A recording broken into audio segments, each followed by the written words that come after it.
Breaking news में बड़ी खबर सामने आ रही है। बरेली हिंसा के बाद मौलाना तौकीर रजा के करीबी नदीम की गिरफ्तारी हो चुकी है। कहा जा रहा है कि 3000 लोगों पर एफआईआर दर्ज हुई थी, जिसको मिलाकर 77 लोगों की गिरफ्तारी हो चुकी है। इस मामले में ज्यादा अपडेट के लिए मेरे साथ मेरे सहयोगी हर्ष भारद्वाज जी मौजूद है। सर, 3000 लोगों के खिलाफ एफआईआर दर्ज हुई थी, उनमें से नदीम जो तौकीर रजा के करीबी माने जाते हैं उनकी गिरफ्तारी हो चुकी है। बिल्कुल, इस वक्त बड़ी खबर अपने दर्शकों को बता रहे हैं कि नदीम की गिरफ्तारी इस वक्त हो गई है। नदीम बेहद करीबी माना जाता है तौकीर रजा के, और लोगों को भड़काने का काम नदीम की तरफ से ही खास तौर पर किया गया था, क्योंकि तौकीर रजा ने जो लेटर लिखा था लोगों को, उसके बाद ये कहा गया था कि लेटर को वापस ले लिया गया है, और पुलिस ने भी ये कहा था कि तौकीर रजा ने वापस ले लिया और प्रदर्शन को बंद करने की अपील की गई है।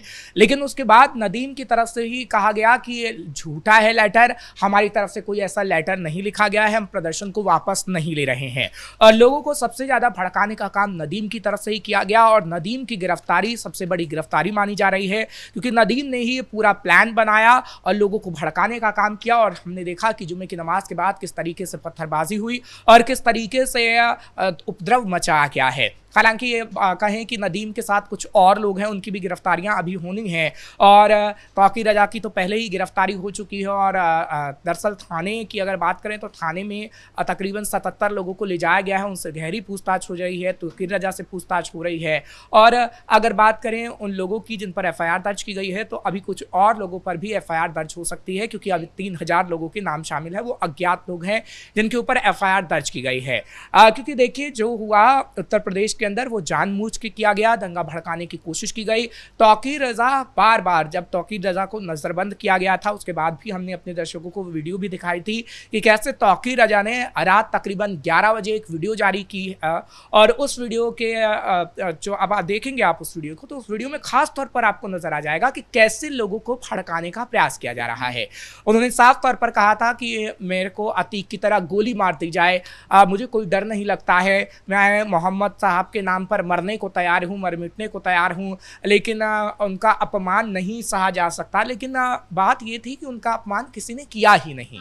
वो तो कानपुर की अगर बात करें तो पोस्टर को शिफ्टिंग करने की बात हुई थी, उसके बाद जिस तरीके से अफवाह फैलाई गई, ओवैसी ने जो ट्वीट किया उसके बाद हमने देखा कि किस तरीके से धीरे धीरे चिंगारी बढ़ती गई, लेकिन उस चिंगारी को आग बनाने का काम मौलाना तौकीर रजा की तरफ से ही दिया गया, और मौलाना तौकीर रजा के बेहद करीबी नदीम की तरफ से दिया गया। हालांकि अगर बात करें तो तकरीबन ऐसे 20 से 25 मौलाना हैं जो तौकीर रजा के बेहद करीबी हैं, उनका दाहिना हाथ माने जाते हैं, और उनकी एक एक करके अब पुलिस गिरफ्तारी कर रही है। नदीम की आज सुबह गिरफ्तारी हुई है, सुबह सुबह कहा जाता है कि तड़के गिरफ्तारी हुई है 4 से 4:30 बजे के बीच, क्योंकि वो भागने के फिराक में था, उत्तर प्रदेश छोड़ के, देश छोड़ के भागने के फिराक में था, लेकिन उससे पहले ही उसको पकड़ लिया गया है। अब तौकीर रजा की जमकर कुटाई तो होगी, लेकिन उनसे पूछताछ भी होगी कि आखिर कौन आपको पीछे से ऐसे कह रहा था कि आप ऐसा दंगा भड़काने का काम करिए। क्योंकि देखिए, हमने अखिलेश यादव के बयान भी सुने हैं, हमने कांग्रेस कोई भी इसमें बयान सुने हैं, क्योंकि अखिलेश यादव का कहीं ना कहीं मकसद पूरा होता हुआ नजर आ रहा था। अखिलेश यादव की तरफ से जो बयान दिया गया, उनकी तरफ से ये कहा गया कि योगी सरकार स्थिति को संभालने में नाकाम हुई है, और योगी सरकार में ये चीजें हो रही हैं। क्या समाजवादी पार्टी ये चाहती थी कि ऐसा हो, और पूरी प्लानिंग समाजवादी पार्टी की ही थी, कांग्रेस की ही थी, क्योंकि कांग्रेस और समाजवादी पार्टी का गठबंधन उत्तर प्रदेश में है।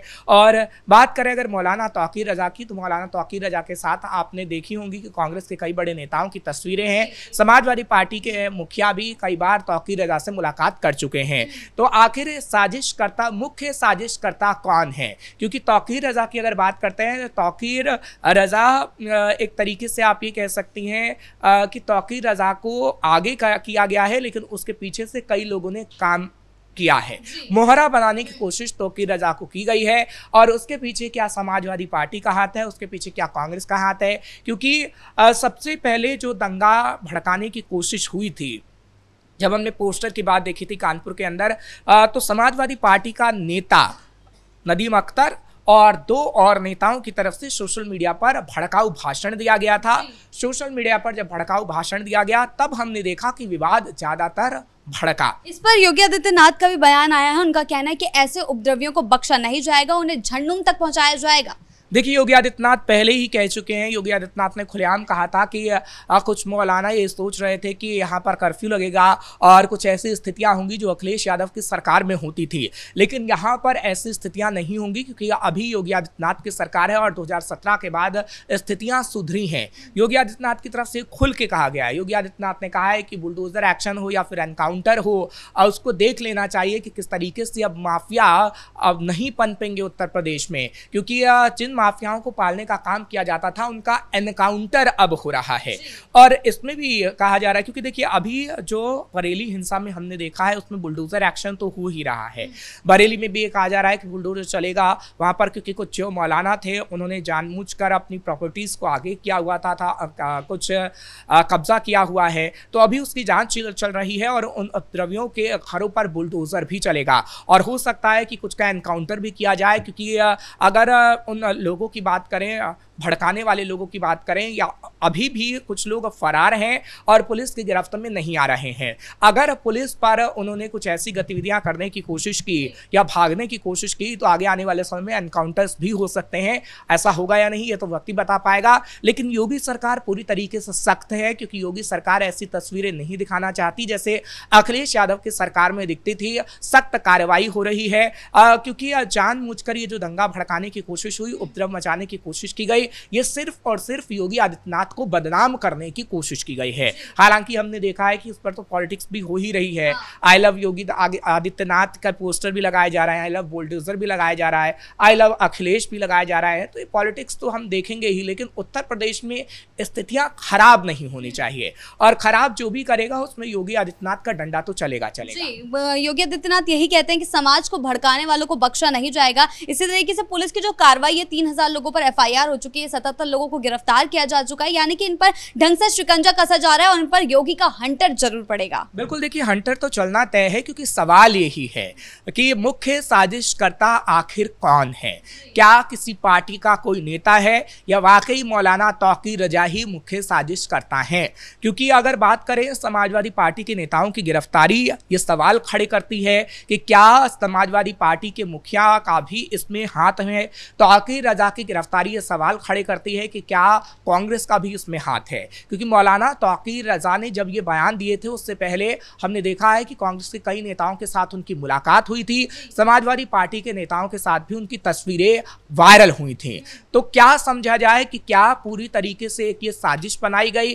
पहले मीटिंग्स की गई, मीटिंग से बाद मौलाना तौकीर रजा को जिम्मा सौंप दिया गया भड़काने का, क्योंकि देखिए जब अलग अलग शहरों और जिलों में ऐसे प्रदर्शन हो रहे थे उसके बाद मौलानाओं से अपील की गई थी कि आप अपने अपने इलाके के लोगों को समझाइए कि वो ऐसे प्रदर्शन ना करें, अपील करिए, लेटर लिखिए। बाकायदा कई मौलानाओं की तरफ से लेटर लिखा भी गया था और तौकीर रजा की तरफ से भी लेटर लिखा गया था कि हम प्रदर्शन को वापस ले रहे हैं, लेकिन उन्हीं के लोगों ने खास तौर पर यह अफवाह फैला दी कि कोई प्रदर्शन वापस नहीं होगा, हम किसी से अपील नहीं कर रहे हैं कि आप प्रदर्शन को रोक दीजिए। यानी बार बार भड़काने की कोशिश की गई। मौलाना तौकीर रजा ने तो 3-4 बार ऐसी तस्वीर पेश की जिससे लोग काफी भड़क गए। हालांकि बात अगर करें पुलिस की, तो पुलिस ने भी अच्छी कार्रवाई की है, लाठियां भांजी हैं, वो तस्वीरें हमने देखी हैं, और कोई भी अगर उपद्रव मचाने की कोशिश करेगा तो पुलिस की डंडे ऐसे ही पड़ेंगे, क्योंकि ये योगी आदित्यनाथ की सरकार इस वक्त उत्तर प्रदेश में है और योगी आदित्यनाथ इस वक्त मुखिया है उत्तर प्रदेश के।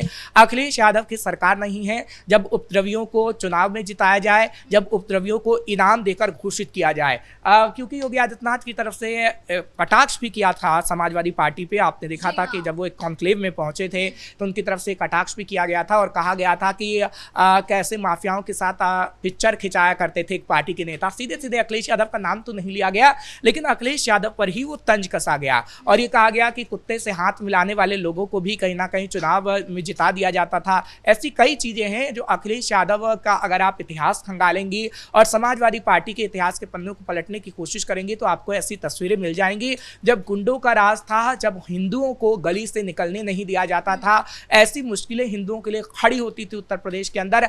लेकिन अब यही स्थितियां जब बेहतर हुई हैं तो अखिलेश यादव को ये पसंद नहीं आ रहा है, कुछ कट्टरपंथियों को ये पसंद नहीं आ रहा है और इसलिए मुश्किल खड़ी करने की कोशिशें होती हैं। लेकिन एक बड़ी खबर और है कि बरेली में जहां ये उपद्रव फैलाया गया है वहां पे 350 मस्जिदें हैं और पुलिस की तरफ से कहा गया था कि उन 350 मस्जिद के मौलाना लोगों से ऐलान करें कि हम प्रदर्शन नहीं कर रहे हैं, लोगों से अपील करें कि यहाँ पर शांति बनाए रखें। लेकिन उन मौलानाओं ने पुलिस की बात नहीं मानी और पुलिस ने उसके बाद हालांकि उन मौलानाओं को गिरफ्तार जरूर कर लिया है, लेकिन सवाल यही है कि उन मौलानाओं को पीछे से ऐसे कौन इशारा कर रहा था, ऐसा कौन गुमराह कर रहा था, आखिर किसने मोहरा बनाया, ये जांच का विषय है और जांच होगी तो वाकई बड़े सबूत सामने आएंगे। जी बहुत बहुत धन्यवाद आपके इन तमाम जानकारियों के लिए। तो जिस तरीके से योगी सरकार और योगी पुलिस जो है एक्शन मोड में है, उपद्रवियों के खिलाफ एक्शन लिया जा रहा है, 77 आरोपियों को गिरफ्तार किया जा चुका है, 3000 के खिलाफ FIR है और खासकर तौकीर रजा के करीबी